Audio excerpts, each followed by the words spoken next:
तो कल हमने लीनियरली डिपेंडेंट और इंडिपेंडेंट की प्रॉपर्टीज करी थी और आज उसके आगे हम करने वाले हैं। तो लिखिए, एक नेक्स्ट प्रॉपर्टी लिखिए,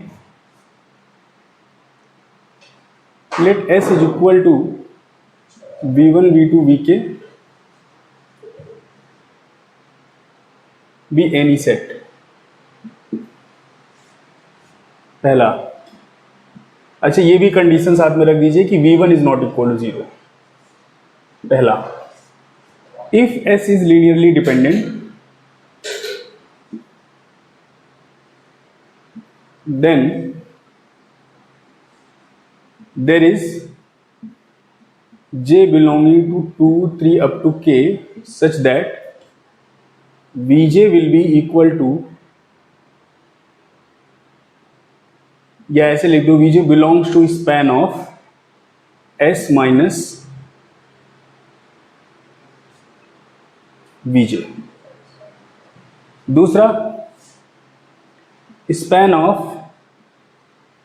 S is same as span of S minus Vj।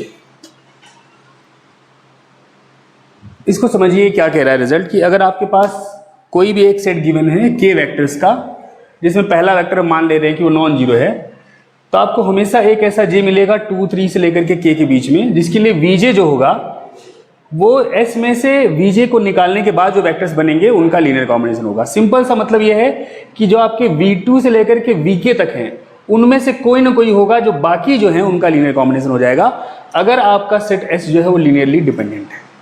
ठीक है ना। तो ये V2 से लेकर के Vk तक के कोई ना कोई वेक्टर एक ऐसा जरूर मिलेगा जो बाकी सबका लीनियर कॉम्बिनेशन होगा, मतलब S माइनस Vj के स्पैन में बिलोंग करेगा। दूसरा, जब आप S में से वो Vj वेक्टर हटा दोगे जो ऑलरेडी बाकियों का लीनियर कॉम्बिनेशन बन चुका है, तो जो स्पैन S का है और जो स्पैन S माइनस Vj का है उसमें कोई चेंज नहीं आएगा, क्योंकि एक्चुअली आप कौन सा वेक्टर हटा रहे हो जो ऑलरेडी बाकियों का लीनियर कॉम्बिनेशन है। तो ये जो है एक बहुत इंपॉर्टेंट फैक्ट है, इसको बोलते हैं लीनियर डिपेंडेंस लेमा। इसको बोलते हैं लीनियर डिपेंडेंस लेमा। ठीक है ना, ये आप लिख लीजिए। इसको एक एग्जांपल समझते हैं कि ये क्या कह रहे हैं।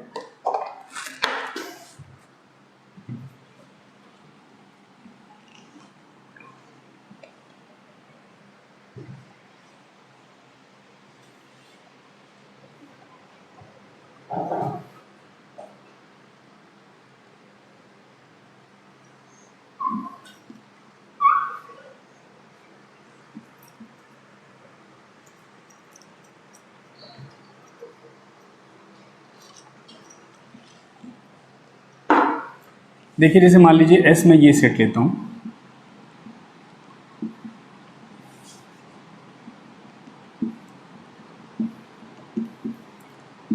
ये आपका V1 है, ये आपका V2 है, ये आपका V3 है। तो पहली चीज तो आप ये ऑब्जर्व करो कि ये S लीनियरली डिपेंडेंट है। S लीनियरली डिपेंडेंट कैसे है? क्योंकि अगर 1 0 0 1 into 1 0 0 plus 1 into 0 1 0 plus minus 1 into 1 1 0 करोगे तो आपको 0 0 0 मिलेगा। ठीक है। तो इसका मतलब क्या हुआ कि ये आपका 1 V1 plus 1 V2 plus minus 1 into V3 जो है वो 0 आ रहा है। तो यहाँ पे जो स्केलर ये जो अल्फा 1 है वो भी 0 नहीं है, जो स्केलर अल्फा 2 है वो भी 0 नहीं है, और अल्फा 3 जो है वो भी 0 नहीं है। और ऐसी परिस्थिति में हमको पता है कि हम कहते हैं कि जो आपकी V1 V2 V3 है वो लीनियरली डिपेंडेंट है। तो ये S लीनियरली डिपेंडेंट है। अब हमने लेमा में क्या कहा था कि अगर S लीनियरली डिपेंडेंट है तो डेफिनेटली आपको V2 V3 में से V2 V3 Vk में से कोई ना कोई वेक्टर मिलेगा जो बाकियों का लीनियर कॉम्बिनेशन बन रहा होगा। तो आप देखो V2 V3 में अगर आप ऑब्जर्व करो, सेकेंड ऑब्जर्वेशन अगर आप देखो तो सेकेंड ऑब्जर्वेशन ये है कि ये जो आपका 1 1 0 है वो कुछ और नहीं बल्कि 1 0 0 प्लस 0 1 0 है, जो कि आप कह दो 1 into V1 plus 1 into V2 है। तो आपका V3 जो है वो V1 और V2 का क्या बन गया? Linear combination. तो अगर S लीनियरली डिपेंडेंट है, पहला वाला वेक्टर अगर नॉन जीरो है, तो डेफिनेटली आगे के जो भी वेक्टर्स उनमें से कोई ना कोई एक डेफिनेटली जो है बाकी जो बचे हैं उनका लीनियर कॉम्बिनेशन बन जाएगा। जैसे यहाँ पे V3 V1 और V2 का बन गया। अब अगर आप अब सेकेंड चीज आप देखो, ऑब्जर्व करो कि अगर आप S में से इसको हटा दो, किसको, V3 को, तो आपका सेट बचा V1 और V2। अब अगर आप स्पैन ऑफ S निकालो तो स्पैन ऑफ S का मतलब हुआ अल्फा इंटू में 1 0 0, चाहे तो आप यहां अल्फा 1 लिख दो, फिर अल्फा 2 इंटू में 0 1 0, फिर अल्फा 3 इंटू में 1 1 0, है ना, जहां पे आपका अल्फा 1 अल्फा 2 अल्फा 3 ये सब आपके रियल नंबर्स हैं। लेकिन आपने क्या देखा कि जो आपका ये V3 है, ये वाला वेक्टर है, अगर देखो आप तो ये है alpha V1 plus alpha 2 V2 plus alpha 3 V3, जहां पे अल्फा 1 अल्फा 2 अल्फा 3 किसके एलिमेंट हैं, रियल नंबर्स के। ये जो आपका V3 है किसके बराबर आया है, alpha 1 V1 plus alpha 2 V2 तो है ही, लेकिन V3 किसके बराबर आया है, V3 बराबर आया है V1 प्लस V2 के, जहां पे आप ये समझ जाना alpha 1 alpha 2 alpha 3 real numbers.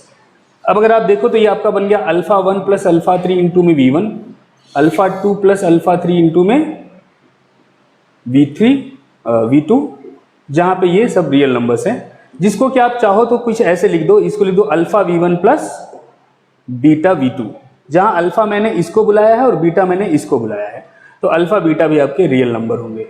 तो आप देखो तो ये जो वेक्टर्स आ रहे हैं वो किसके लीनियर कॉम्बिनेशन है, V1 और V2 के। इसका मतलब ये स्पैन किसका हो गया, ये स्पैन हो गया S माइनस V3 का। So this is span of S minus V3। तो ये थर्ड ऑब्जर्वेशन है, ठीक है, इसको लिखिए आप लोग, इसमें कुछ डाउट हो तो आप पूछिए। तो अगर कोई सेट लीनियरली डिपेंडेंट है और उसका पहला वेक्टर नॉन जीरो है, तो उसके आगे के जो भी वेक्टर्स हैं, पहले वेक्टर को छोड़ के आगे के जो भी वेक्टर्स हैं, उनमें कोई ना कोई वेक्टर होगा जो बाकियों का लीनियर कॉम्बिनेशन बन जाएगा। दूसरी बात, जब आप उस वेक्टर को S से हटाओगे, है ना, तो अभी भी स्पैन जो है वो चेंज नहीं होगा, तो S का स्पैन वही आएगा जो S माइनस उस वेक्टर को हटाने के बाद वाले सेट का आएगा, है ना। तो span of S is same as span of S minus V3, ये आप ऑब्जर्व कर सकते हो, ठीक है।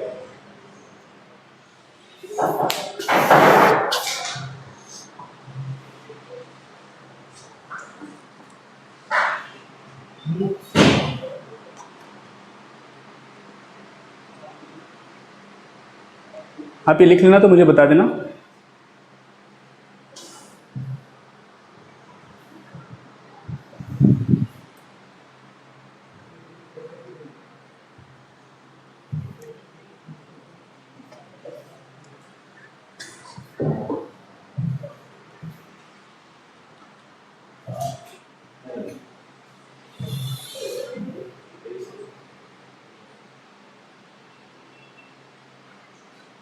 ओके,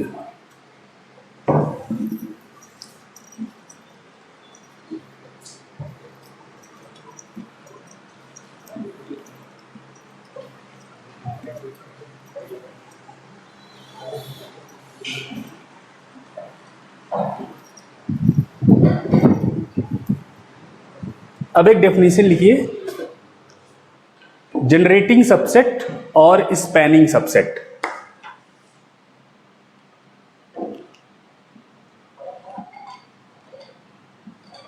और spanning subset.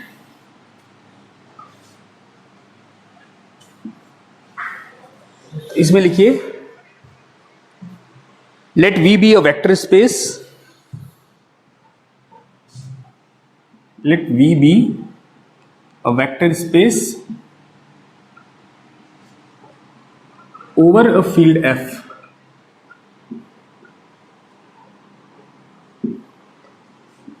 Suppose S is a subset of V, then we say that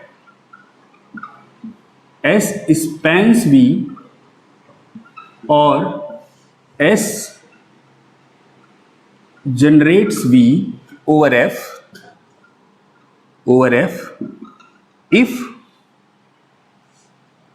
V equal to span S. If V equal to span S, that means if every vector of V is a linear combination of elements of S, ठीक है ना।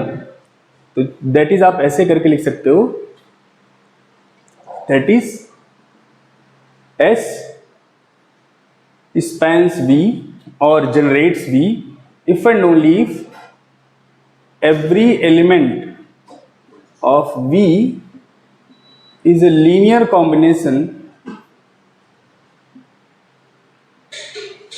of elements of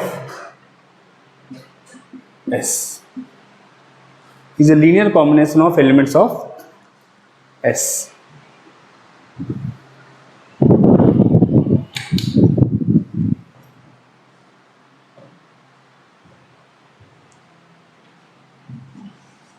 तो अगर V का हर element उसके किसी subset S के elements का ही लीनियर कॉम्बिनेशन बन जाए तो हम ये कहेंगे कि जो वो S है वो V को जनरेट कर रहा है, या फिर वो जो S है वो V को स्पैन कर रहा है। ठीक है, जैसे एग्जांपल के लिए देखते हैं हम।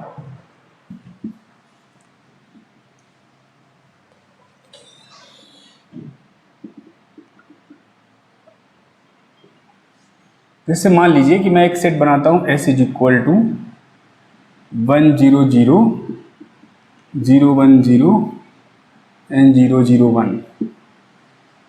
ठीक है, तो ये ऑब्वियसली किसका सबसेट है? ये सबसेट है R3 का। ठीक है, और मान लो मैं फील्ड ले रहा हूं रियल नंबर्स की। ठीक है, अब अगर मैं स्पैन S की बात करूं, स्पैन S, तो स्पैन S क्या आएगा आपका? स्पैन S में आएंगे vectors alpha 1 into 1 0 0 plus alpha 2 0 1 0 plus alpha 3 0 0 1, जहां पे ये alpha 1 alpha 2 alpha 3 they are all real numbers. इसको फर्दर सॉल्व कीजिए तो आपके पास आएगा alpha 1 comma alpha 2 comma alpha 3, जहां पे alpha 1 alpha 2 alpha 3 they are all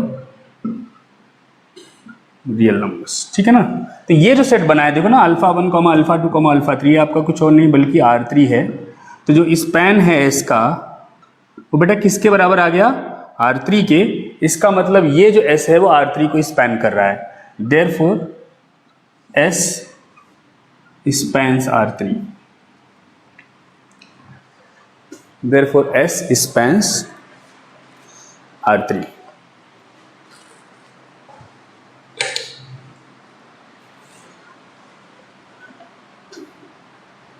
span क्या होता है बेटा? एक सेट होता है ना। स्पैन में क्या आते हैं? S के एलिमेंट्स के लीनियर कॉम्बिनेशंस। तो स्पैन इक्वल होने का मतलब ये होता है कि जो सेट स्पैन S बना था वो पूरे वेक्टर स्पेस V के बराबर आ जाए।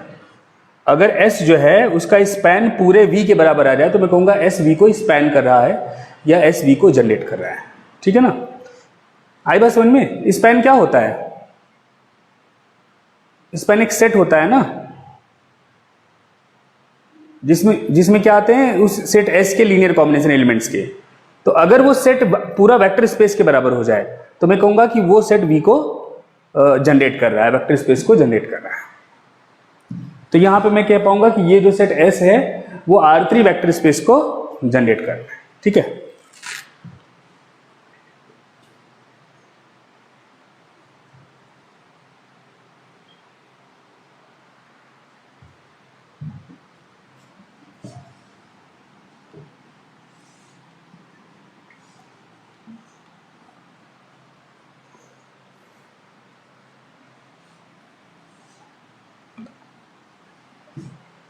ठीक है ना।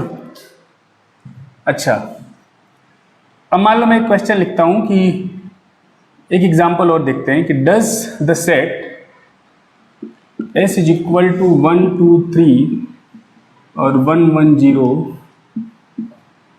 Span R3 over R। ये मेरा क्वेश्चन है। तो हमने एक एग्जांपल देखा जिसमें जो आपका S था वो आपके गिवन V को स्पैन कर रहा था। हम एक और एग्जांपल बना रहे हैं अब, और हम ये कह रहे हैं कि देखिए कि ये जो S है क्या ये R3 को स्पैन कर रहा है ओवर R। तो कैसे चेक करोगे? मैंने क्या बताया था कि एक तो आप स्पैन S निकाल लो। स्पैन S में कैसे एलिमेंट आएंगे? अल्फा 1 1 2 3 प्लस अल्फा 2 1 1 0, जहां पे आपके अल्फा 1 अल्फा 2 जो है वो रियल नंबर्स हैं। इसको आप फर्दर सॉल्व करोगे तो alpha 1 plus alpha 2 comma alpha 1 2 alpha 1 plus alpha 3 नहीं अल्फा 2 कॉमा 3 अल्फा 1, यहाँ पे अल्फा 1 अल्फा 2 ये सब रियल नंबर्स, ठीक है।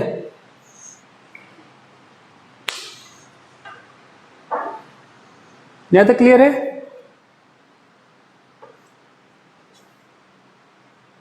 ठीक है। अब आप ये देखो, क्या ये वेक्टर स्पेस पूरे R3 के बराबर आ रहा है? क्या ये वेक्टर स्पेस पूरे R3 के बराबर आ रहा है?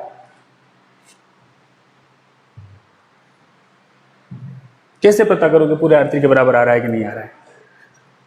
आप ये देखो, क्या R3 का हर वेक्टर इसी प्रकार से लिखा जा सकता है? क्या आप ऐसे अल्फा 1 अल्फा 2 ले सकते हो कि R3 का हर वेक्टर इस प्रकार से लिखा जा सके? तो यहां पे देखने में अगर आपको समस्या हो रही है कि क्या ऐसा है, अब आपका क्वेश्चन क्या है कि क्या स्पैन S जो है वो इक्वल टू R3 है? This is your question. आपने स्पैन S तो निकाल लिया, ये आ रहा है। स्पैन S के R3 के इक्वल होने का मतलब क्या हुआ कि R3 का हर वेक्टर S के वेक्टर्स का लीनियर कॉम्बिनेशन होना चाहिए। तो क्वेश्चन ये है कि क्या ऐसा हो रहा है? आप चेक कीजिए एक बार, देखिए क्या इस प्रकार से आप हर R3 का एलिमेंट बना सकते हैं? इस प्रकार से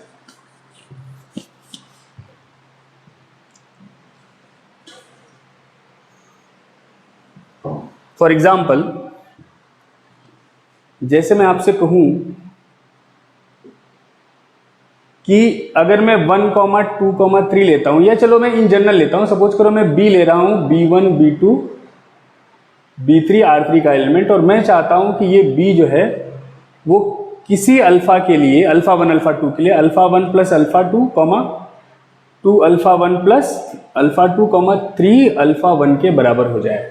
मुझे यही चाहिए ना, हर B R3 का एलिमेंट इस प्रकार से अगर लिखा जा सके for some specific choices of alpha 1 and alpha 2, only then we will say that span S is equal to R3। तो मैं एक जनरल वेक्टर लेके चल रहा हूं B1, B2, B3, अगर इसको मैंने लिख दिया तो इसका मतलब मैं हर एक को लिख पाऊंगा। तो जब मैं कंपेयर करूंगा तो आपका अल्फा 1 प्लस अल्फा 2 किसके बराबर आएगा बेटा? B1 के। आपका 2 अल्फा 1 प्लस अल्फा 2 किसके बराबर आएगा? That will be B2। और आपका 3 अल्फा 1 किसके बराबर आएगा? B3 के। तो यहां से अल्फा 1 तो आप क्या आ गया? B3/3, ठीक है ना। अल्फा 1 की ये वैल्यू यहां रखिए, तो अल्फा 2 क्या आ जाएगा?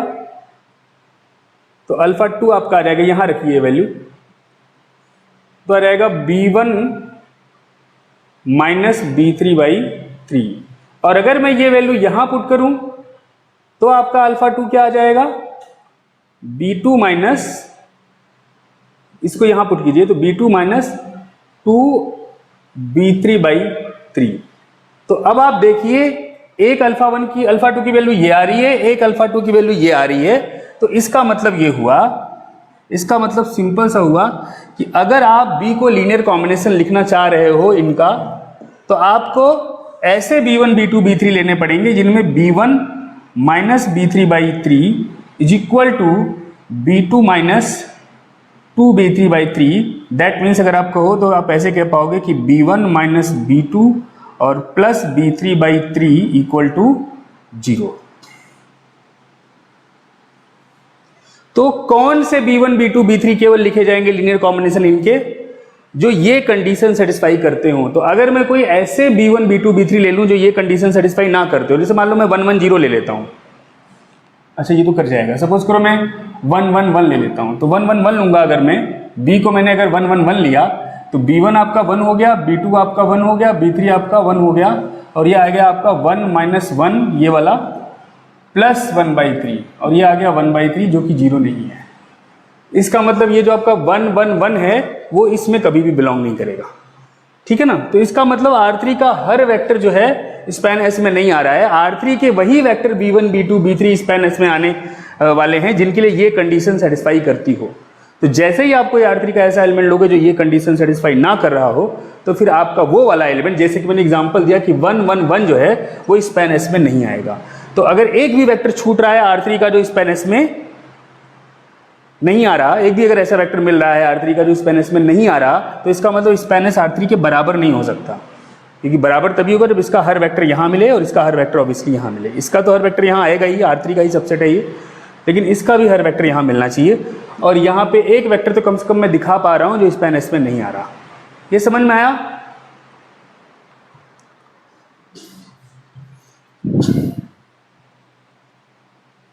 मुझे एस गिवन था, मुझसे पूछा गया था क्या एस R3 को स्पैन कर रहा है, तो पहले मैंने स्पैन एस निकाला, फिर मैंने देखा कि R3 के कौन से वेक्टर हैं जो इसके बराबर होंगे for some choices of alpha 1 alpha 2 alpha 3। तो हमने देखा केवल वही B1 B2 B3 R3 के एलिमेंट इनके लीनियर कॉम्बिनेशन बन पाएंगे 1 2 3 और 1 1 0 के, जो ये कंडीशन सेटिस्फाई करते हो, जिनके लिए B1 माइनस B2 और प्लस B3/3 जो है वो 0 हो जा रहा हो। लेकिन हर एक B के लिए तो ये कंडीशन सेटिस्फाई हो ऐसी जरूरत तो है नहीं। तो इसका मतलब क्या हुआ, जरूरी तो है नहीं, इसका मतलब क्या हुआ कि हर B जो है स्पैन एस में नहीं आने वाला, मतलब स्पैन एस R3 के बराबर नहीं है। ठीक है ना? तो इस प्रकार से आप देख सकते हैं। कुछ पूछना है इसमें? इस एग्जांपल से आपको ये पता चलना चाहिए कि हर सबसेट जो है वो स्पैन ही कर दे ऐसा बिल्कुल जरूरी नहीं है। ऐसे भी सबसेट्स हो सकते हैं जो वेक्टर स्पेस को स्पैन ना करते हो। हमने पहला एग्जांपल देखा था जो R3 को स्पैन कर रहा था, हमने अभी एग्जांपल देखा जो R3 को स्पैन नहीं कर रहा है। ठीक है ना?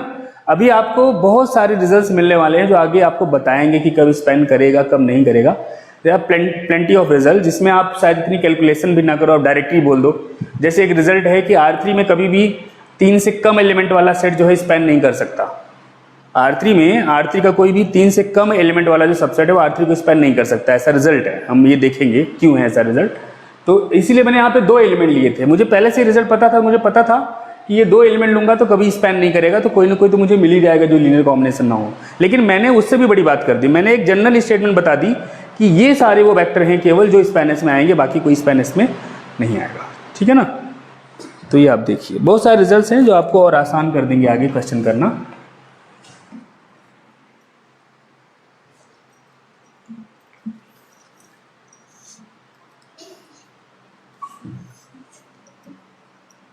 अब आपने लीनियरली डिपेंडेंट इंडिपेंडेंट का कंसेप्ट पढ़ लिया है और आपने जो है स्पैनिंग का कंसेप्ट पढ़ लिया है। तो अब आप तैयार हैं एक नई डेफिनेशन की तरफ। तो पहले एक डेफिनेशन लिखिए, फाइनाइटली जनरेटेड वेक्टर स्पेसेस और finite dimensional vector spaces.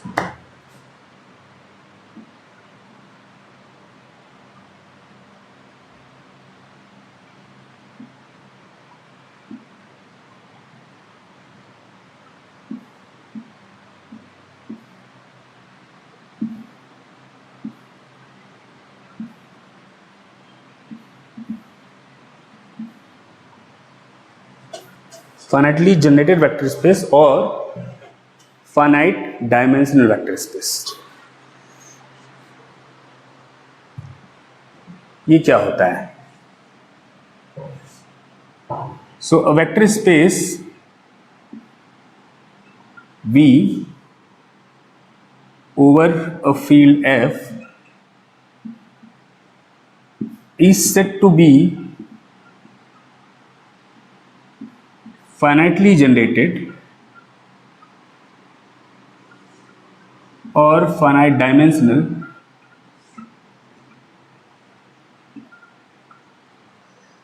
if there exists a finite subset S of V such that span S is equal to V।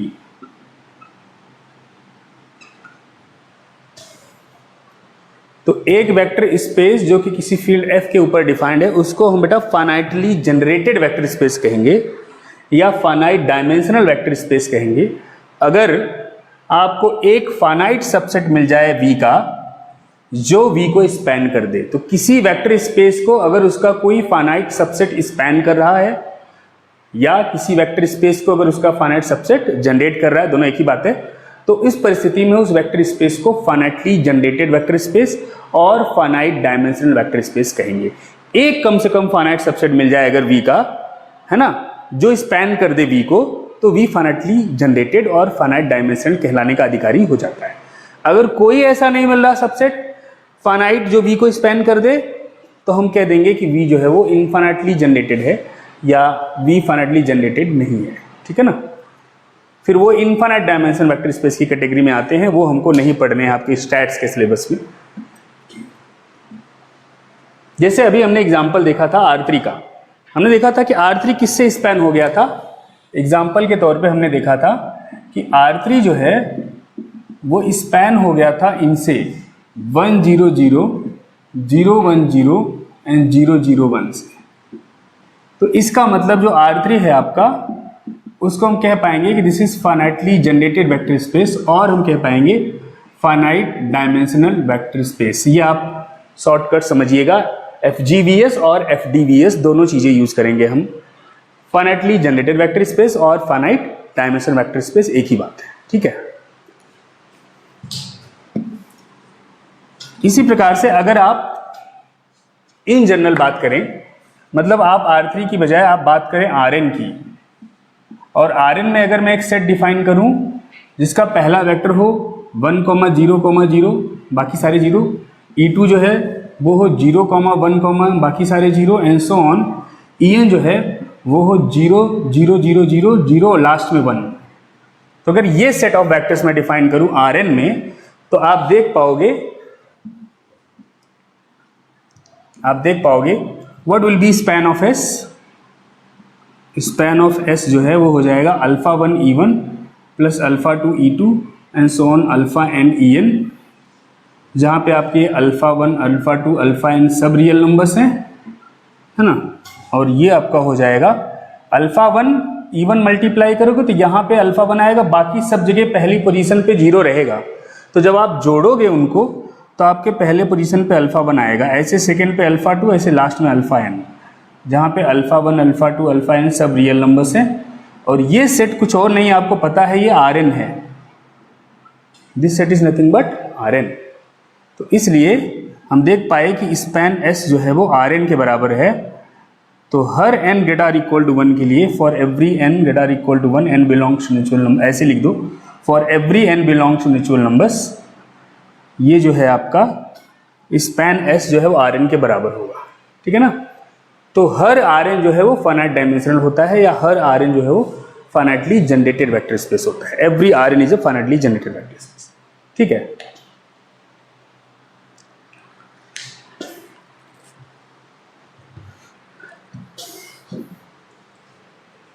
ये आप लिख लेना तो मुझे बता देना।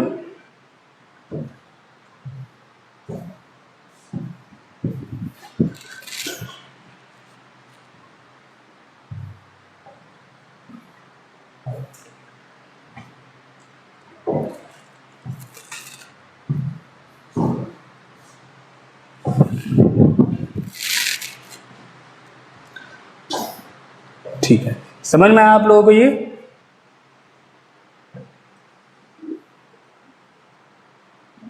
अभी तक क्लियर है आप लोगों को सब कुछ जो कराया गया है? ओके।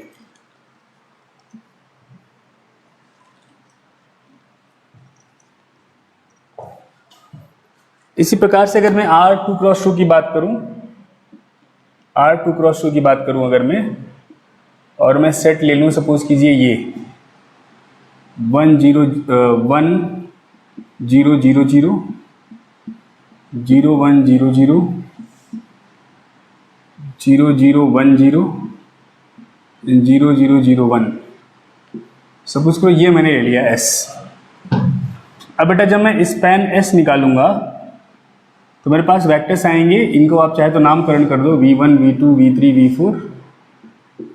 वैसे इनको हम एक अलग तरीके से लिखते हैं, this is called E11, this is called E12, this is called E13, this is called E1, okay E13 नहीं, this will be E21 and this will be E22, ठीक है ना। तो E11 है मतलब पहली पोजीशन पे 1 बाकी 0, E12 मतलब 1 2th पोजीशन, मतलब पहली रो दूसरे कॉलम की जो एंट्री है वो 1 है बाकी 0। E21 का मतलब दूसरा रो और पहले कॉलम का जो एंट्री है वो 1 बाकी 0। E22 मतलब सेकेंड रो सेकेंड कॉलम की एंट्री 1 है बाकी 0, ठीक है ना। तो इस प्रकार से आप ध्यान रखिए। तो जब आप इसका स्पैन निकालेंगे तो आप बेसिकली क्या करोगे, α1 into E11 plus alpha 2 into E12 plus alpha 3 into E21 plus alpha 4 into E22, जहाँ पे आपके अल्फा 1, अल्फा 2, अल्फा 3, अल्फा 4 ये सब आपके रियल नंबर्स होंगे। तो जब आप अल्फा 1 E11 करेंगे तो आपको क्या प्राप्त होगा, इसको मल्टीप्लाई कीजिए अल्फा 1 से, तो अल्फा 1 0 0 0। जब आप अल्फा 2 E12 करेंगे तो आपको मिलेगा 0 अल्फा 2 0 0। जब आप अल्फा 3 इंटू E21 करेंगे तो आपको मिलेगा 0 0 अल्फा 3 0। और जब आप अल्फा 4 इंटू में E22 करेंगे तो आपको मिलेगा 0 0 0 अल्फा 4। तो जब आप इन सबको जोड़ देंगे तो देखिए आपको क्या मिलने वाला है, स्पैन एस जो है आपका बन जाएगा, सबको जोड़ दीजिए तो अल्फा 1 पहली एंट्री, दूसरी एंट्री अल्फा 2, तीसरी हो गई अल्फा 3, फिर अल्फा 4, जहां पे अल्फा 1, अल्फा 2, अल्फा 3, अल्फा 4 ये सब रियल नंबर्स हैं। तो आप देख पा रहे हैं कि ये पूरा का पूरा आपका R2 क्रॉस 2 बन गया है ना। ये मैट्रिसेस सारी 2 क्रॉस 2 मैट्रिसेस आ गई ना, और सारी 2 क्रॉस 2 मैट्रिसेस कलेक्शन क्या होता है, R2 क्रॉस 2। तो मतलब ये हुआ कि जो आपका S है वो स्पैन कर रहा है R2 cross 2 over field of real numbers, ठीक है ना। तो S स्पैन्स R2 क्रॉस 2। लिख दीजिए इसको।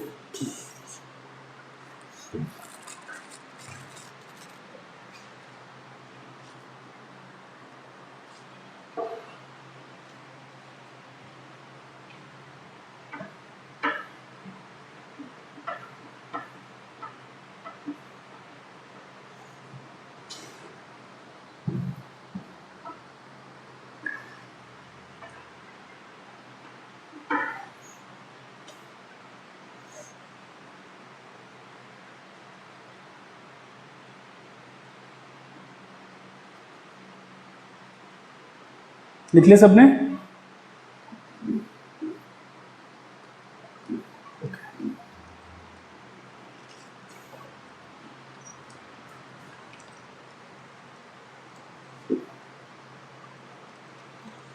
तो जब भी आपसे ये प्रश्न पूछा जाए कि क्या S जो है V को स्पैन कर रहा है, तो आपको अपने आप से बस एक ही प्रश्न पूछना है कि क्या मैं V के हर एलिमेंट को S के एलिमेंट्स का लीनियर कॉम्बिनेशन लिख सकता हूं।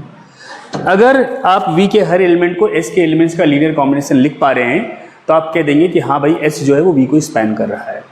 अगर V के एलिमेंट्स को S के एलिमेंट्स का लीनियर कॉम्बिनेशन लिखते समय V के एलिमेंट्स पे कोई कंडीशन आ गई, जैसे हमने देखा तभी के एग्जांपल जिसमें कंडीशन आ गई थी कि R3 के एलिमेंट्स उस S के एलिमेंट्स के जो है वो लीनियर कॉम्बिनेशन तभी बन रहे थे जब वो B1 minus B2 plus B3/3 equal to 0 हो रहा था।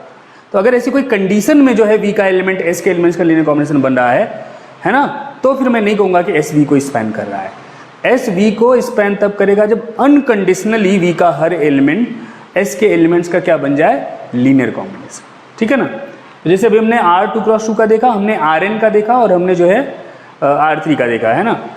अब इसी प्रकार से अगर मैं आपको बताया होगा मैंने, कॉम्प्लेक्स नंबर भी एक वेक्टर स्पेस होता है। कॉम्प्लेक्स नंबर वेक्टर स्पेस होता है ओवर रियल नंबर्स। अब मान लो S मैंने सेट ले लिया 1 आयोटा, तो जब मैं स्पैन S बनाऊंगा बेटा तो क्या बनेगा, alpha 1 into 1 plus alpha 2 into iota, जहां पे अल्फा 1 अल्फा 2 कहाँ से आएंगे, फील्ड से। फील्ड क्या है यहाँ, रियल। तो ये आपका बन जाएगा अल्फा 1 प्लस आयोटा अल्फा 2, जहाँ पे अल्फा 1 अल्फा 2 रियल हैं। और ये किसका कलेक्शन है, ये this is nothing but set of all complex numbers. तो इसका मतलब जो आपका स्पैन S है वो कॉम्प्लेक्स नंबर के बराबर आ गया। मतलब ये जो सेट है S, this spans complex number over R। This set spans complex number over R, ठीक है ना। सपोज करो मैं V मैंने कॉम्प्लेक्स नंबर ही लिया होता और फील्ड में मैं कॉम्प्लेक्स नंबर ले लेता, ठीक है। और S सपोज करो मैं ले लेता सिंगलटन 1, मतलब केवल 1 ले रहा हूं। तो जब मैं स्पैन S निकालूंगा तो क्या आएगा, स्पैन S में आएगा। अब आप कॉम्प्लेक्स नंबर लोगे, स्केलर्स क्या लोगे, कॉम्प्लेक्स नंबर, मतलब A plus iota B into में 1, जहां पे A और B क्या है, रियल नंबर्स। तो ये आपका कुछ और नहीं बल्कि A प्लस आयोटा B आ गया, जहां A और B रियल नंबर्स हैं, और ये कुछ और नहीं बल्कि आपका सेट ऑफ कॉम्प्लेक्स नंबर है। तो आप ये कह पाओगे कि ये जो सेट है singleton one, this spans complex number over complex number. तो कॉम्प्लेक्स नंबर ओवर आर को स्पैन करने के लिए आपको ये दो एलिमेंट चाहिए थे, लेकिन complex number over complex number span करने के लिए आपको सिंगलटन वन चाहिए था, है ना। तो same vector space over different field जो है वो जरूरी नहीं कि सेम सेट से जनरेट हो रहा हो, डिफरेंट सेट से जनरेट हो सकता है। देखो वेक्टर स्पेस V जो है, V सेम है दोनों जगह, स्ट्रक्चर V का सेम है, फील्ड डिफरेंट है, तो दोनों जगह जो सेट स्पैन कर रहे थे V को, दोनों डिफरेंट मिले आपको, है ना।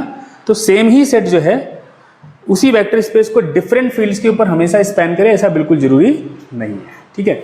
ये आप नोट डाउन कर लीजिए। तो फील्ड का महत्व बहुत है यहाँ पे स्पैन देखने के लिए, और फील्ड का महत्व लीनियरली इंडिपेंडेंट चेक करने के लिए भी है। सेम सेट जो है ऐसा हो सकता है, अभी यहाँ एग्जांपल आपके सम्मुख है, अभी मैं दिखाऊंगा कि सेम सेट एक फील्ड के ऊपर वेक्टर स्पेस का सबसेट होने के साथ साथ लीनियरली इंडिपेंडेंट है, और दूसरी किसी फील्ड के रिस्पेक्ट में उसी वेक्टर स्पेस का सबसेट होने के साथ साथ वो लीनियरली डिपेंडेंट है ना। तो ये हो सकता है कि एक ही subset of a vector space over different fields different characteristic वाला हो, मतलब लीनियरली डिपेंडेंट भी हो सकता है, लीनियरली इंडिपेंडेंट भी हो सकता है, सेम सबसेट, है ना। फील्ड अगर आप चेंज कर दोगे तो लिख लिया आई थिंक आप लोगों ने। मैं एक एग्जांपल आपको एक जस्ट आप लिखिए,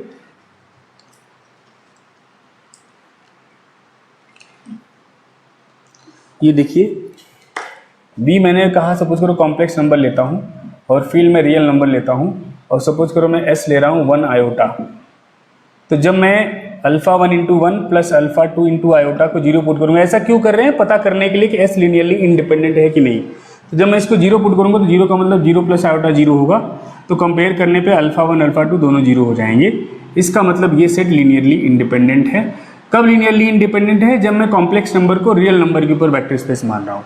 नाउ सपोज कि मैं v यही लेता हूँ, v आपका कॉम्प्लेक्स नंबर ही है, and now suppose I am taking field to be complex number. अब अगर मैं s को यही लूँ 1 कॉमा आयोटा, तो आप गौर से देखना 1 into 1 plus iota into iota. अब आपको स्केलर कॉम्प्लेक्स नंबर से लेने अलाउड है, तो आप आयोटा ले लो स्केलर, ये आपका आएगा 1 माइनस 1 विच इज 0। तो आप देख पा रहे हो कि alpha 1 into 1 plus alpha 2 into iota 0 आ रहा है, जहां पे आपका अल्फा 1 1 है वो भी 0 नहीं है, और अल्फा 2 जो है वो आयोटा है वो भी 0 नहीं है। मतलब ये सेट S जो है वो लीनियरली डिपेंडेंट है। सेट सेम है, V सेम है ना, लेकिन एक फील्ड के रिस्पेक्ट में यही सेट लीनियरली इंडिपेंडेंट आया, लेकिन जब आपने फील्ड चेंज कर दी तो सेम सेट जो है वो लीनियरली डिपेंडेंट हो गया।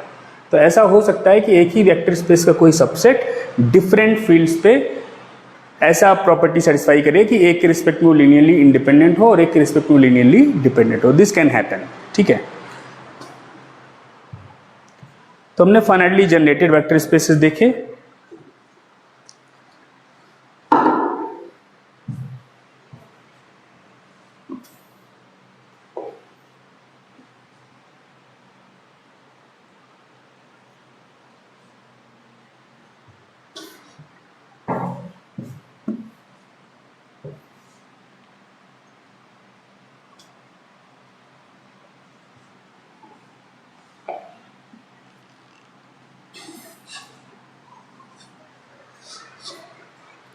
नेक्स्ट आप डेफिनेशन लिखिए dimension, sorry basis. Next definition लिखिए बेसिस।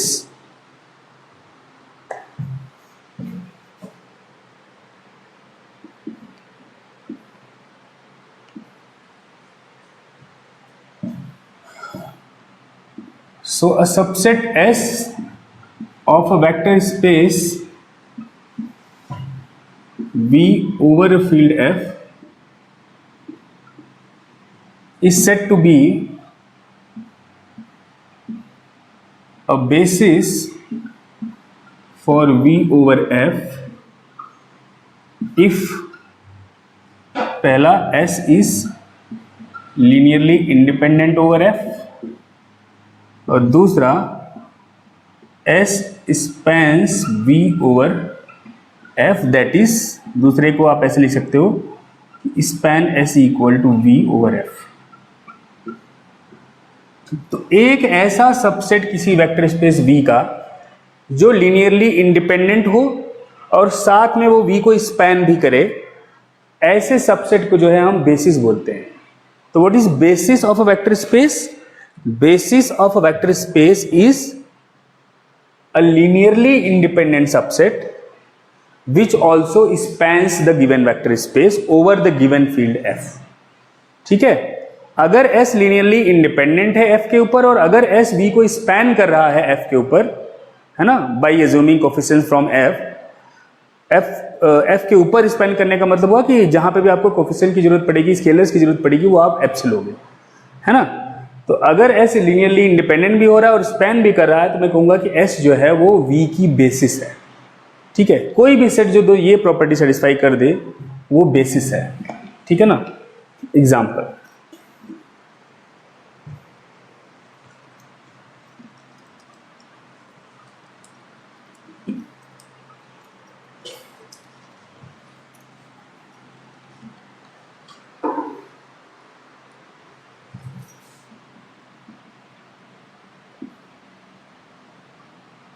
एग्जांपल, इसमें लिखिए, जैसे आपने देखा था R3, अगर मैंने S को लिया होता 1 0 0 और 0 1 0 और 0 0 1, तो आपने देखा था कि स्पैन S जो है वो R3 के बराबर आता है अगर मैं फील्ड जो है रियल नंबर ही लूँ। मैं नहीं लिख रहा तो मैं फील्ड रियल नंबर ही ले रहा हूँ जब भी Rn की बात कर रहा हूँ। दूसरी चीज ये है कि अगर मैं इन वेक्टर्स को सपोज करो E1 E2 E3 नाम दूं और मैं चेक करना चाहूँ कि क्या वो लीनियरली इंडिपेंडेंट है कि नहीं, क्योंकि एक्चुअली मैं S को बेसिस चेक कर रहा हूँ। बेसिस चेक करने के लिए दो चीजें चेक करनी होती हैं। पहला स्पैन, तो वो हमने देखा था अभी कि ये करता है स्पैन, ये S R3 को स्पैन करता है। दूसरा क्या देखना होता है कि क्या S लीनियरली इंडिपेंडेंट है। वो कैसे चेक करोगे आप? α1 E1 plus α2 E2 plus α3 E3 को आप 0 पुट कर दीजिए और देखिए स्केलर ये सारे 0 आ रहे हैं कि नहीं। ये आपको पता है कि α1 1 0 0 प्लस α2 0 1 0 प्लस α3 0 0 1। 0 का मतलब क्या है यहाँ पे? 0 0 0। तो यहाँ से आपका रहेगा α1 α2 α3 इक्वल टू 0 0 0 और इसका मतलब α1 बराबर α2 बराबर 0। इसका मतलब S is linearly independent. S linearly independent भी है और S जो है वो स्पैन भी कर रहा है, इसलिए मैं कह दूंगा कि S जो है वो बेसिस है। किसकी बेसिस है? Therefore S is a basis for R3 over R. is a basis for R3 over R। तो ये S बेसिस है, लिख लीजिए इसको।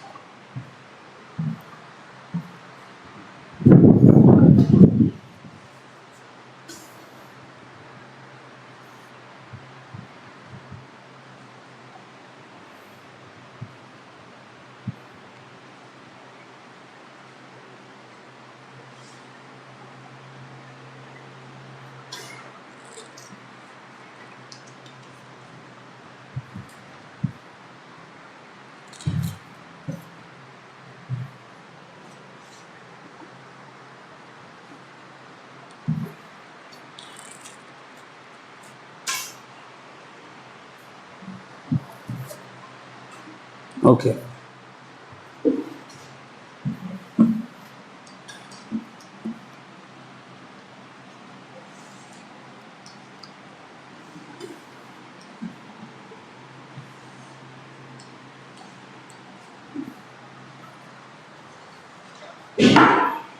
अब हेडिंग डालिए results and properties.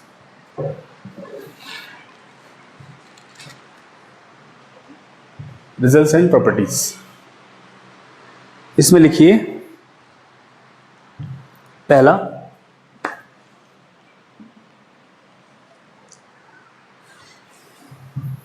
let V be a finitely generated vector space। let V be a finitely generated vector space over a field F। suppose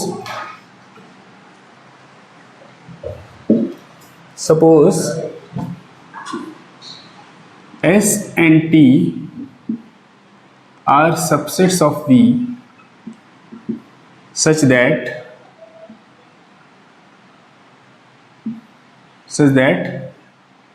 span S equal to V, that means S span कर रहा है V को, and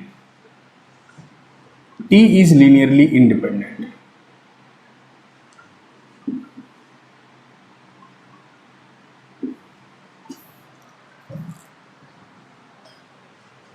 Then number of elements in T is less or equal to number of elements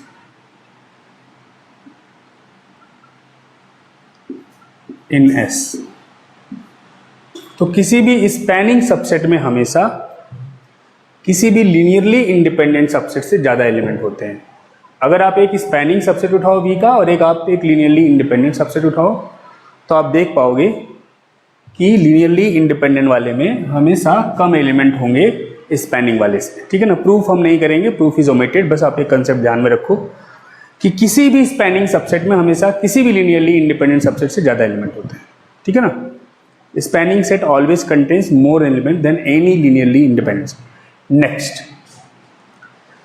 next लिखिए.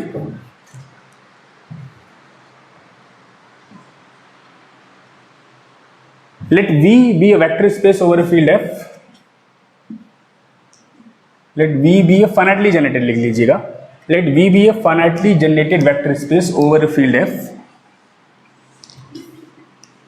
Let V be a finitely generated vector space over a field F. Then a subset beta of V is a basis for V if and only if every element V belongs to V, है ना, can be uniquely written as linear combination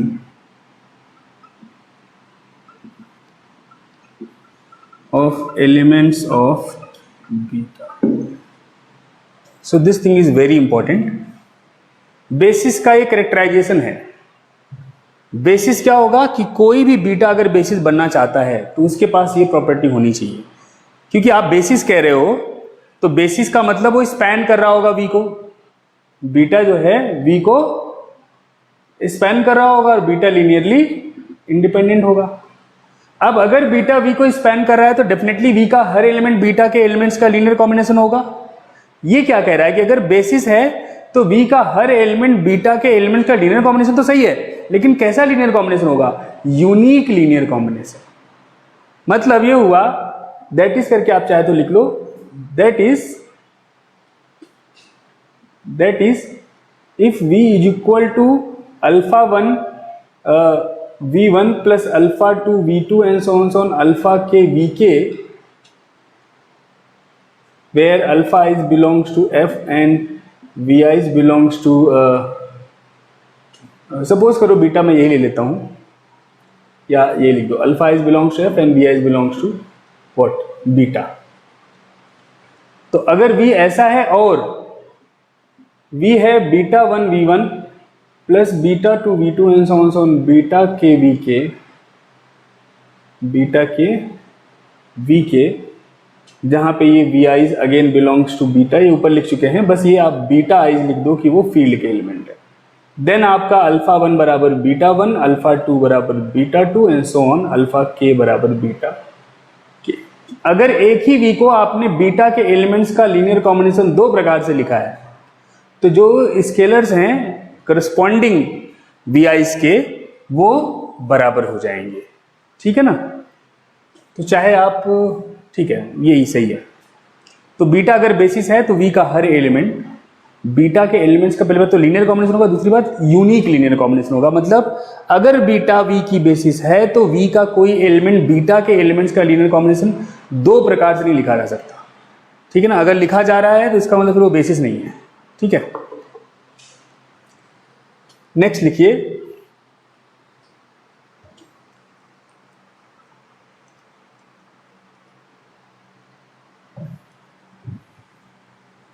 next concept लिखिए, अ vector space can have infinite number of basis. A vector space can have infinite number of basis, ठीक है ना। एक vector space की infinite number of basis होंगी।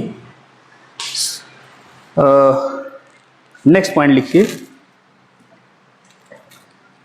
a finitely generated vector space, next point, a finitely generated vector space always has a basis. A finitely generated vector space always has a basis. Every finitely generated vector space has a basis. Every finitely generated vector space has a basis. तो अगर कोई finitely generated vector space है तो हमेशा उसका एक basis आपको मिलेगा ही मिलेगा, ठीक है ना। Next, every finitely generated vector space has a basis. Every finitely generated vector space has a basis, ठीक है। तो कोई भी अगर finitely generated vector space है उसका बेसिस पक्का मिलेगा आपको, ठीक है। Next,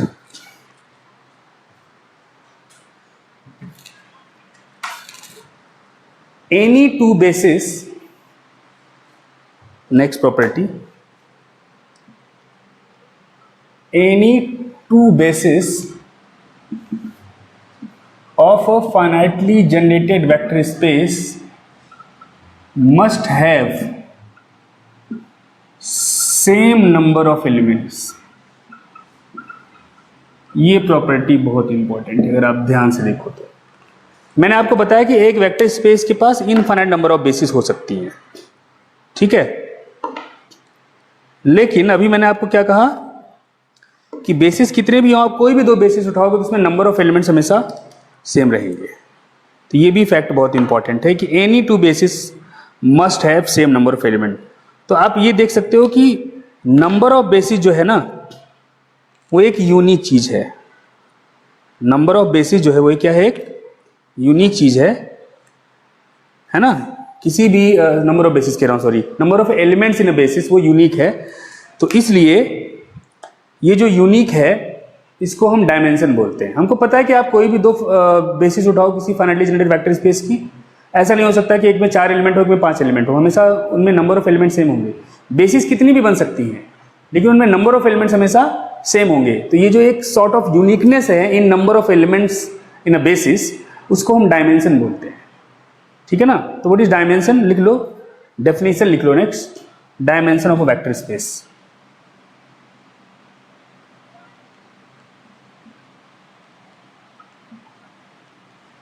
dimension of a vector space, तो इसमें लिखिए नंबर ऑफ एलिमेंट्स। हम फाइनाइटली जनरेटेड वेक्टर स्पेसेस की बात कर रहे हैं हमेशा। Number of elements in a basis of a finitely generated vector space is called dimension of the vector space, is called dimension of the vector space, ठीक है ना। और इसी में नोट करके लिखिएगा, नोट करके लिखिएगा कि if V is a finitely generated vector space then dimension of V is denoted by, oh sorry, लिख दिया पहले, dimension of V is denoted by dim V, ऐसे।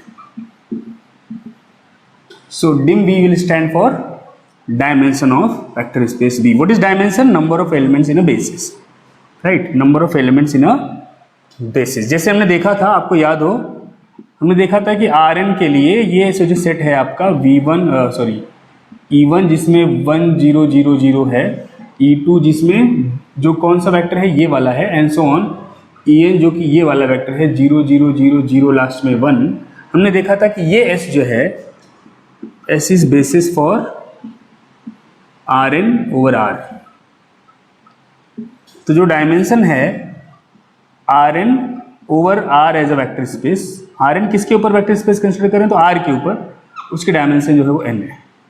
फील्ड चेंज कर देंगे तो हो सकता है कि फाइनाइट डायमेंशन ही ना रहे, जैसे आर एन ओवर क्यू जो है फाइनाइट डायमेंशन नहीं होता, हम उस पर नहीं जा रहे हैं, आपको नहीं करना है फिलहाल, ठीक है। तो ये आर एन की डायमेंशन क्या होती है, एन होती है। आर टू की डायमेंशन क्या होगी, 2 होगी। आर थ्री की डायमेंशन क्या होगी, 3 होगी।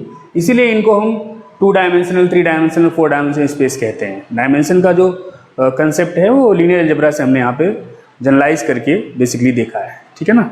तो उस क्यों कहते हैं R2 को 2 डायमेंशनल, इस वजह से क्योंकि R2 ओवर R की डायमेंशन 2 होती है, ठीक है ना। इनफैक्ट आप ये देख पाओगे कि in fact if f is a field, मैंने आपको बताया था कि आप में फील्ड का मतलब रियल नंबर या कॉम्प्लेक्स नंबर या फिर रैशनल नंबर। तो अगर f कोई फील्ड है तो जो डायमेंशन होती है fn की, है ना, ओवर f, वो एनी होती है। और s इज इक्वल टू यही set E1 is equal to 1 0 0, E2 equal to 0 1 0 0 and so on, En is equal to 0 0 0 1। यही सेट जो है वो बेसिस हो जाता है, basis for Fn over f। तो कोई भी फील्ड ले लो आप, चाहे कॉम्प्लेक्स नंबर, तो मतलब मैं बेसिकली ये कह रहा हूँ कि कॉम्प्लेक्स नंबर के जो n टुपल वाला वेक्टर स्पेस है उसकी भी कॉम्प्लेक्स नंबर के ऊपर जो डायमेंशन है वो n ही है। जो रैशनल नंबर वाले n टुपल्स का कलेक्शन है उनका जो आपका वेक्टर स्पेस बनेगा उसका डायमेंशन रैशनल नंबर वाली फील्ड पे जो है वो n ही आएगा, ठीक है ना। तो you take any field f, Fn over f का dimension you will always get n, ठीक है। नेक्स्ट कौन से प्रकार के वेक्टर स्पेसेस हम डिस्कस करते थे, नेक्स्ट हम डिस्कस करते थे मैट्रिसेस वाले वेक्टर स्पेसेस।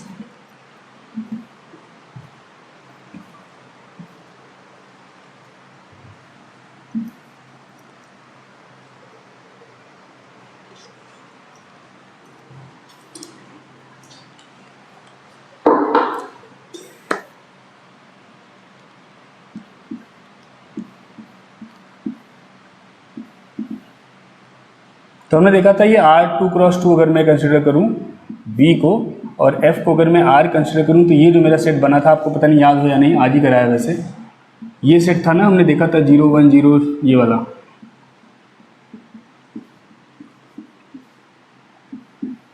ये हमने देखा था कि स्पैन करता है, स्पैन करता है S, इसको R2 क्रॉस 2 को। ऑल्सो आप देखना, कुछ नहीं करना, अल्फा 1 अल्फा 2 अल्फा 3 अल्फा 4 से मल्टीप्लाई करके 0 पुट कर दे, देखना कि S इज लीनियरली इंडिपेंडेंट। ये आप चेक करना, इसको अल्फा 1 मतलब इनका लीनियर कॉम्बिनेशन 0 पुट करके देखना, इनका लीनियर कॉम्बिनेशन 0 पुट करोगे तो आप देखोगे अल्फा 1 अल्फा 2 अल्फा 3 अल्फा 4 सारे 0 हो जाएंगे। तो इसलिए ये लीनियरली इंडिपेंडेंट भी होगा, मतलब ये बेसिस हो गया। Therefore S is basis for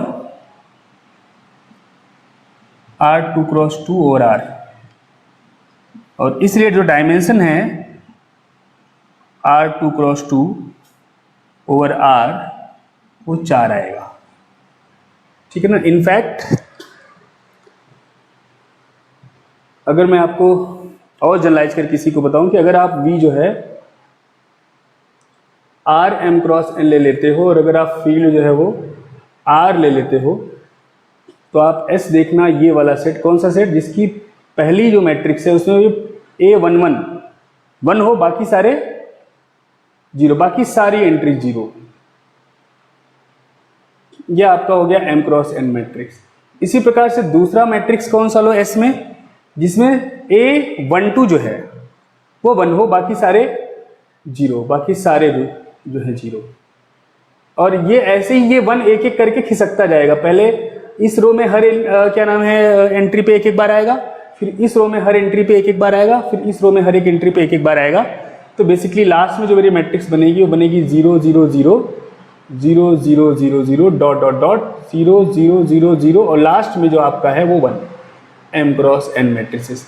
तो ये जो आपका m क्रॉस n मैट्रिसेस का कलेक्शन बनेगा, आप बड़े आराम से वेरीफाई कर सकते हो कि ये जो कलेक्शन है वो बेसिस बनेगा Rmn की। तो ये जो S है is basis for Rm cross n over R। तो फिर डायमेंशन क्या हो गया Rm क्रॉस n का, कितने मैट्रिसेस बनेंगे बेटा, ये कैसे बनाई है आपने ये मैट्रिसेस? ये जो मैट्रिक्स आपके पास m क्रॉस n मैट्रिक्स थी, उसमें एक बार आपने पहली एंट्री को 1 लिया, बाकी की 0, फिर दूसरी एंट्री पे 1 लिया, बाकी की 0, तो कितनी ये मैट्रिसेस बनेंगी? जितनी इसमें एंट्रीज हैं, क्योंकि हर एंट्री पे एक बार आपको 1 रखना है, बाकी सबको 0 लेना है। तो कितनी एंट्रीज बनेंगी टोटली? कितने क्या नाम है मैट्रिसेस बनेंगी टोटल? m इंटू n, ठीक है ना। जितनी एंट्रीज हैं उतनी ही मैट्रिसेस बनेंगी, ये वाली, ठीक है। जैसे यहाँ पे देखो ना, जब हमने 2 क्रॉस 2 मैट्रिसेस कंसिडर की थी तो कितनी ये मैट्रिसेस बनी थी? 4। 3 क्रॉस 2 कंसिडर करोगे तो 6 बनेंगी। तो m क्रॉस n कंसिडर करोगे तो m इंटू n ये मैट्रिसेस बनेंगी। तो जो r m cross n over r है उसकी डायमेंशन जो है mn है। तो जो मैट्रिसेस का कलेक्शन है आपका m क्रॉस n मैट्रिसेस का जो आपका वेक्टर स्पेस बनता है ओवर r, उसकी डायमेंशन m इंटू n है, ठीक है ना। तो अगर डायमेंशन आपसे कोई पूछे स्क्वायर मैट्रिसेस का, what is dimension of r n cross n over r, तो क्या हो जाएगा बेटा? ये हो जाएगा nn, nn मतलब n स्क्वायर, ठीक है ना।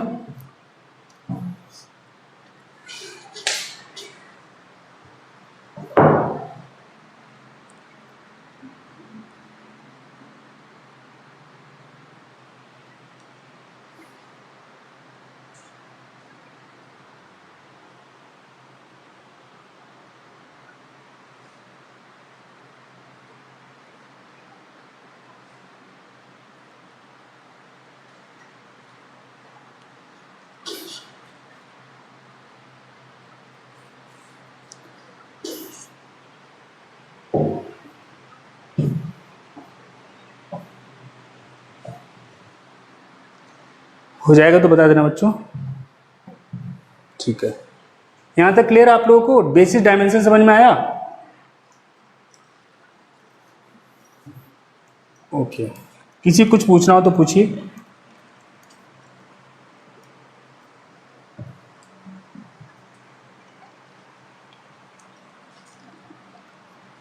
Okay,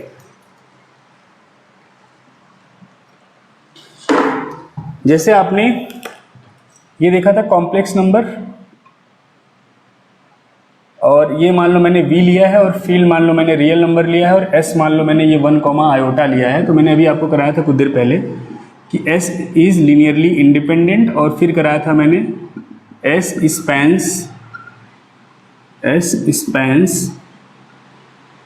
v over r। तो इन दोनों कंडीशन को जो भी s सेटिस्फाई करते हैं बेटा, वो क्या हो जाते हैं? बेसिस। इसका मतलब ये हुआ कि ये जो s है, this s is a basis for complex number over real numbers, है ना। तो इसका मतलब जो डायमेंशन है कॉम्प्लेक्स नंबर की ओवर r, वो आपकी कितनी डायमेंशन हो जाएगी? Complex number as a vector space over r की जो डायमेंशन है वो आपकी 2 हो जाएगी, क्योंकि बेसिस में कितने एलिमेंट हैं? 2, 1 और आयोटा। तो c जो है r के ऊपर एक 2 डायमेंशन वेक्टर स्पेस है, ठीक है। What will B dimension of, आप लोग बताइएगा, complex number over complex number. अभी आपको बताया था ना कि किसी भी fn का f के ऊपर डायमेंशन हमेशा n आता है, n कुछ भी नेचुरल नंबर हो। तो कॉम्प्लेक्स नंबर का कॉम्प्लेक्स नंबर के ऊपर डायमेंशन क्या आएगा? n, मतलब यहाँ n क्या है? यहाँ पे 1, तो डायमेंशन 1 आएगा। तो complex number as a vector space over r has dimension 2, and complex number as a vector space over complex number itself has dimension 1, ठीक है ना। In fact any field as a vector space over itself has dimension 1, ठीक है ना। What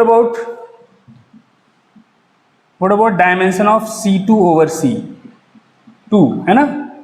Fn over f की dimension हमेशा n आएगी, तो C2 ओवर C डायमेंशन क्या हो जाएगी? 2। Now what will B dimension of C2 over R?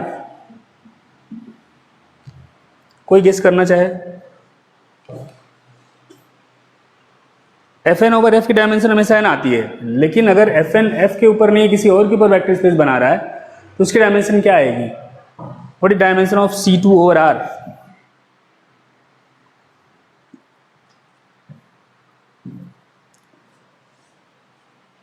तो पहले आपको समझना पड़ेगा व्हाट इज C2,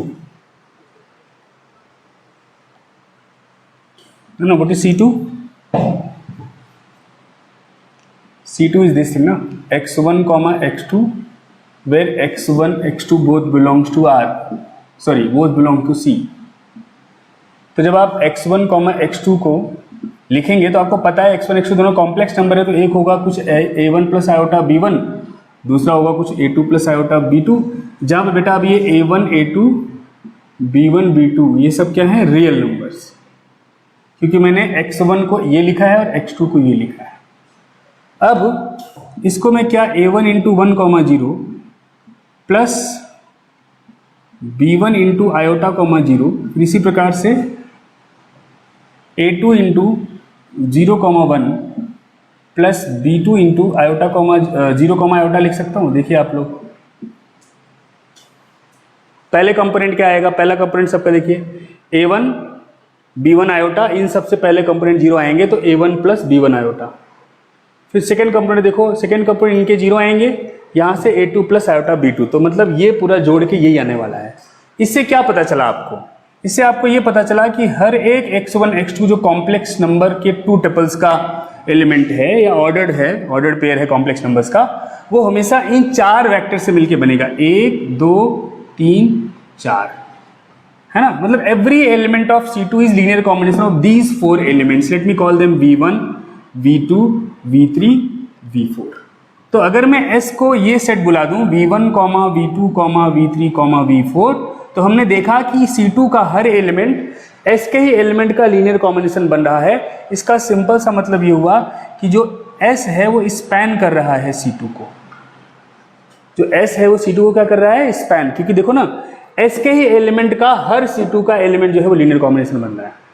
स्पैन करने का तो यही मतलब होता है ना, मैं कहूंगा कि S V को स्पैन करेगा, अगर स्पैन S V के बराबर हो, उसका मतलब क्या है कि V का हर एलिमेंट S के एलिमेंट्स का लीनियर कॉम्बिनेशन बन जाए, ठीक है ना। तो ये तो हो गया। दूसरी चीज अगर आप चेक करो ध्यान से तो आप देख पाओगे also S is linearly independent. कैसे? क्योंकि अगर आपने alpha 1 into 1 comma 0 plus alpha 2 into iota comma 0 plus alpha 3 into 0 comma 1 plus alpha 4 into 0 comma iota को 0 कॉमा 0 के बराबर रखा, तो आप देखो ये क्या आ जाएगा, अल्फा 1 प्लस आयोटा अल्फा 2 और यहाँ आएगा alpha 3 plus iota alpha 4 equal to 0 comma 0। और इनको आप कंपेयर करो तो अल्फा 1 प्लस आयोटा अल्फा 2 0 हो जाएगा और अल्फा 3 प्लस आयोटा अल्फा 4 0 हो जाएगा। इनको सॉल्व करने पे, कंपेयर करने पे अल्फा 1 अल्फा 2 0 और इसको कंपेयर करने पे अल्फा 3 अल्फा 4 0। तो जब आपने इन चारों का लीनियर कॉम्बिनेशन 0 पुट किया तो सारे ये स्केलर 0 आ गए। वो इस बात का प्रमाण है कि S जो है आपका सेट वो लीनियरली इंडिपेंडेंट है, ठीक है ना। तो therefore S is linearly independent. तो S स्पैन भी कर रहा है C2 ओवर R और S जो है वो लीनियरली इंडिपेंडेंट भी है ओवर R। इसका मतलब S जो है वो C2 की बेसिस है। Therefore S is basis for C2 over R। अच्छा, इसमें कितने एलिमेंट हैं S में टोटल एलिमेंट हैं 4, 1 2 3 4। तो इसका मतलब जो डायमेंशन है C2 ओवर R की वो बेटा आपकी हो जाएगी 4। तो C2 ओवर C की डायमेंशन 2 होती है और C2 ओवर R की डायमेंशन जो है वो 4 होती है। इनफैक्ट आप ये याद रखना कि जब भी आप Cn ओवर R की डायमेंशन की बात करेंगे, dimension of Cn over R, तो ये हमेशा 2n हो जाता है, 2 टाइम्स हो जाता है। Cn ओवर C की डायमेंशन क्या होती है, n।